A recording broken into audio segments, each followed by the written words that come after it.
gentlemen, There it is. Pantheon, the Artisan of War updated. Let's see. to another episode. Ooh, nice timing. 1333. Of the lore of League of Legends. In this episode, he's too arrogant and most things in fantasy with power are. Yeah, that's pretty much what it is. It's like, it's sheer arrogance.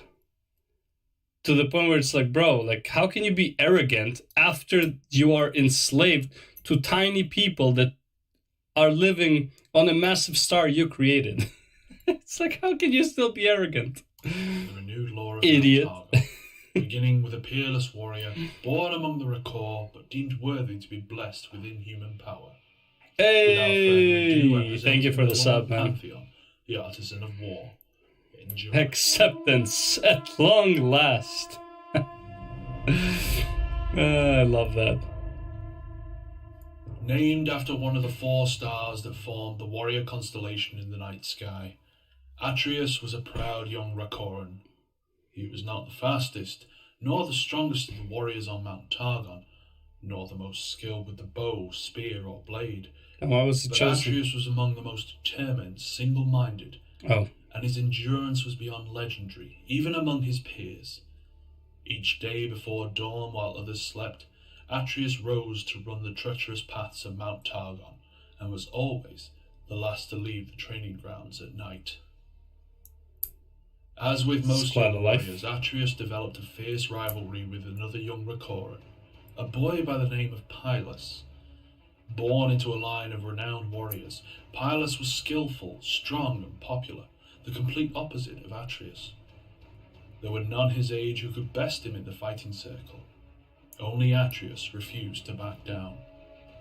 Every time he fell, he pushed himself back up to fight on, bloodied and bruised, even after being knocked down again and again. This determination from Atreus earned the respect of his instructors, but also the enmity of Pylus, who took Atreus' unrelenting defiance as a lack of respect.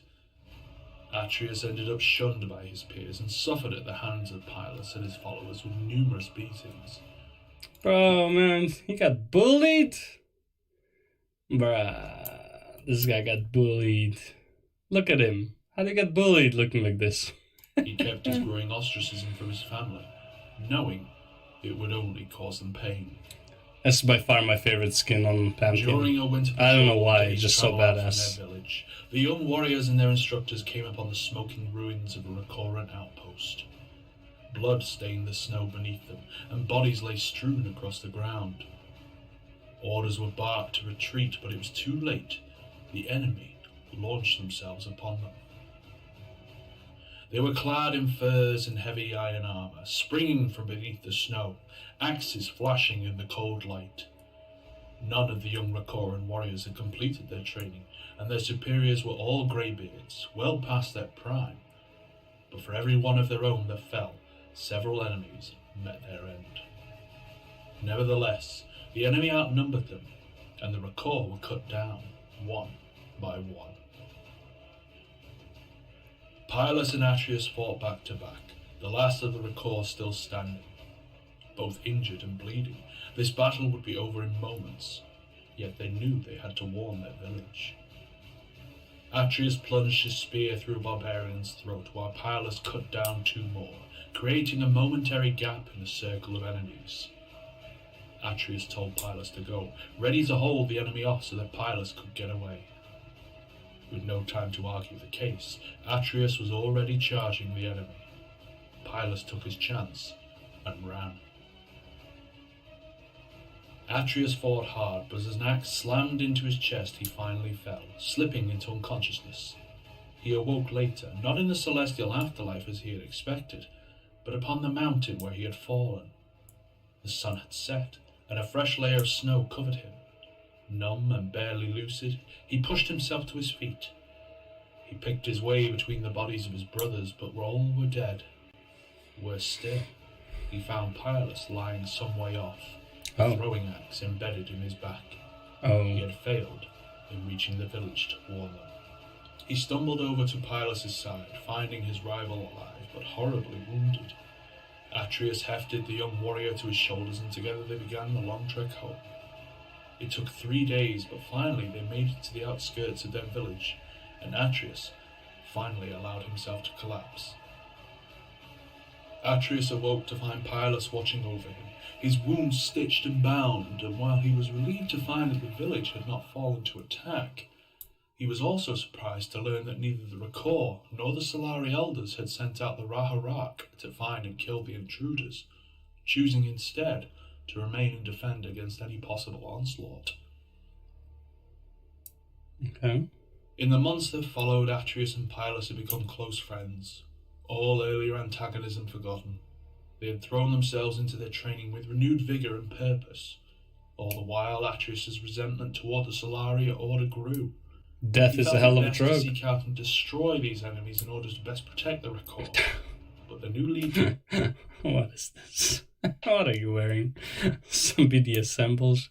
Of the Solari's warriors, a former member of his own tribe, Leona, preached Oh. a different form of protection, which Atreus felt was weak and passive.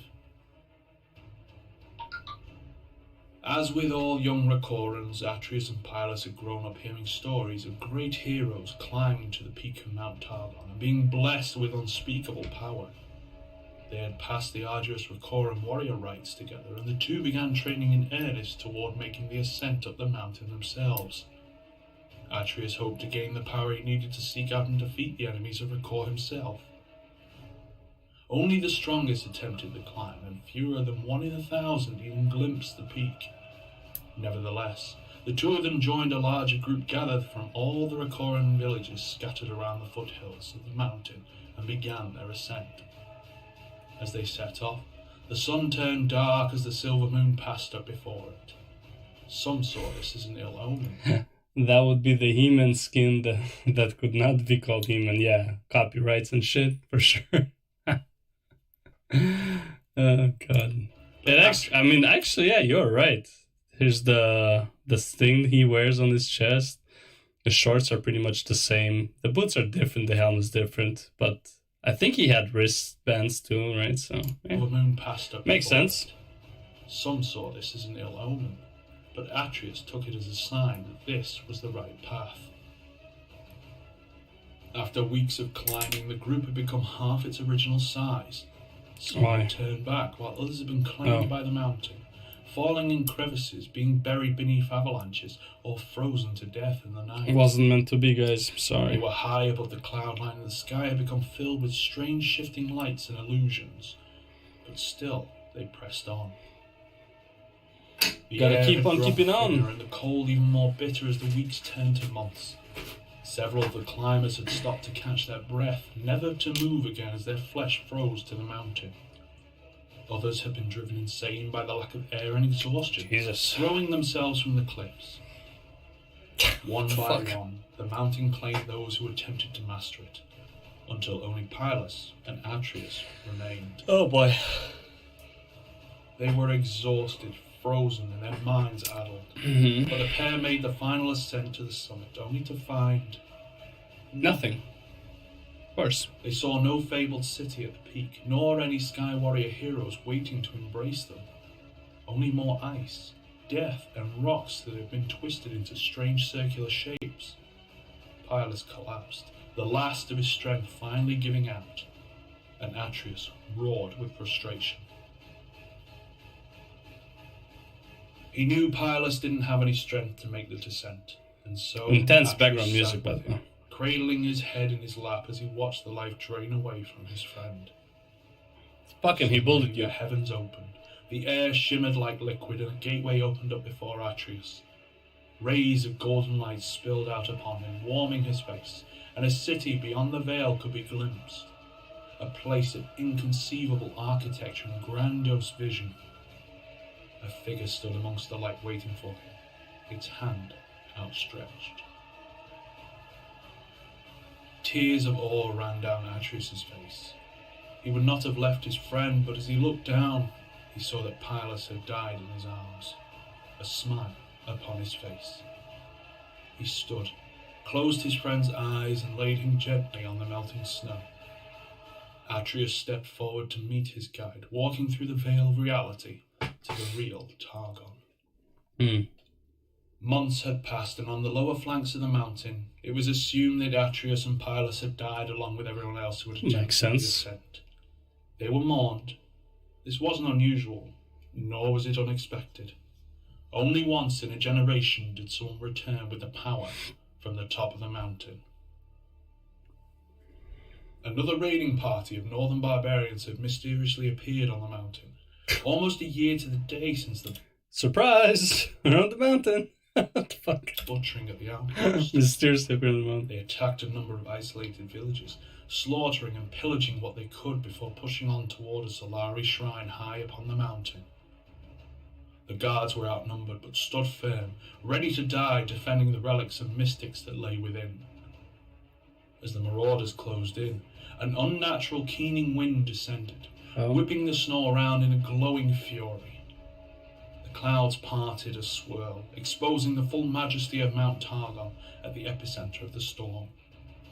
Warriors on both sides struggled to maintain their footing and shielded their arms. Bro, look at this guy's toes. Why is his big toe so fucking massive? Separate from the rest. Against this ice storm as a ghostly, glowing white city appeared in the heavens at the mountain's apex.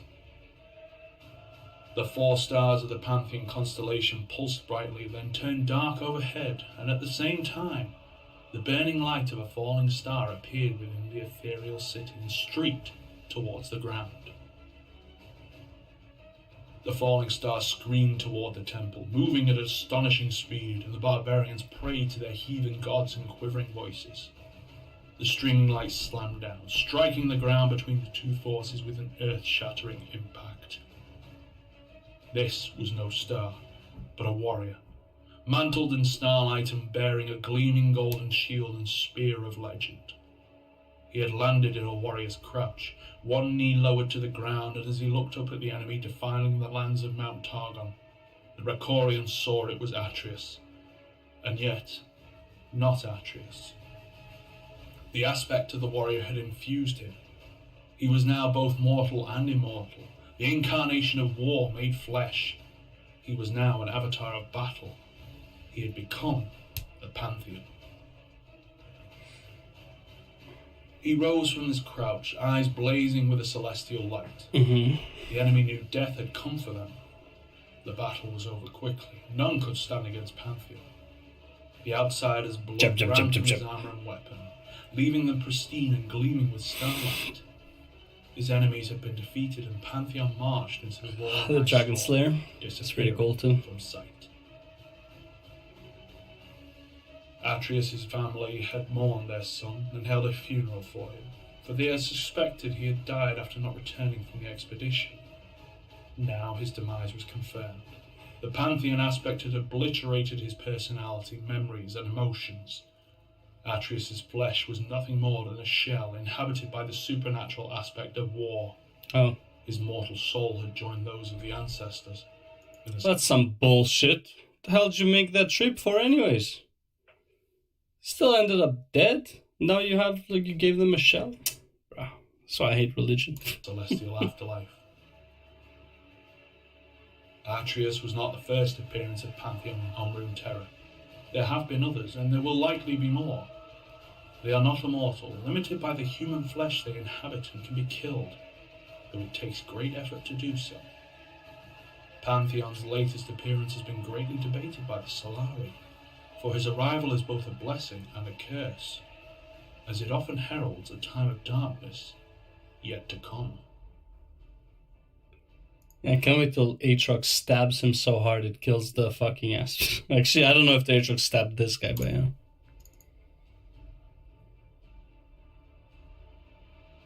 And that's all. Alright, so that was Pantelon.